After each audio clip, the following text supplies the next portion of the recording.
I just got done watching the new ocean documentary and we need to talk. This was unbelievable. It was such a great documentary. And as always, David Attenborough does an impeccable job narrating it. Any of his documentaries in the past, you know, there's usually great and beautiful scenery, imagery, cinematography, and all that, but there's also always a point to what you're watching, which definitely happens in this film. For that reason, I'd say it's great for the family, but it's not your typical fun, easygoing movie. Like, this will be a little bit of learning. There are some sad moments in it, but overall, it's such an informative thing. So this is kind of divided up into 3 acts, as you could say. The first one is showing the beauty and magnificence of the ocean, everything it brings with it, everything it has to offer, which is unbelievable. And once again, such a great journey, but it really hooks you. Coming to the second part is where we talk about all the damage we've done to the oceans as humans, as a society and everything, right? There's lots of things that are going on that we could be doing a lot better. And then something I learned about, which I didn't know, which is sad to know, but you know, it's one of those things, the more you know,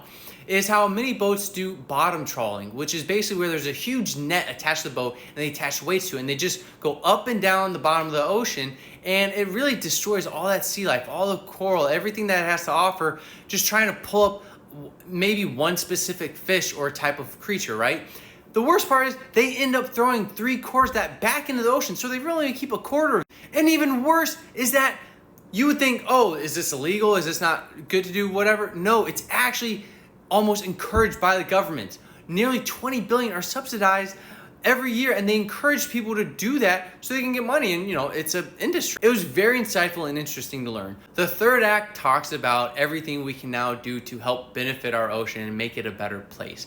You know, having certain sanctuaries for fish, so that way they can repopulate, get more, breed more, right? There's a place on Hawaii where they designated as a sanctuary for fish, and it's showing that population is getting better. It's improving. And it's not only that area, but it's spreading out through the rest of the ocean. So it's so interesting how those little things can make such a big impact. And then another place where the coral reef, I believe, was destroyed, and then they slowly started reintegrating things there, and now it's thriving again, which once again, it's a very small percentage, but I think they even said like 1% of the world is provided or protected, 1 to 3, which is sad, but it shows you that, you know, if we put in that effort, it will come. As they say in Jurassic Park, life finds a way. And as long as we give it that chance, it will get better. With that being said, it was a fantastic film. Highly recommend it. Great documentary. Definitely watch it for everyone. And more importantly, have you seen it? Have you not? What are your thoughts? Till the next one.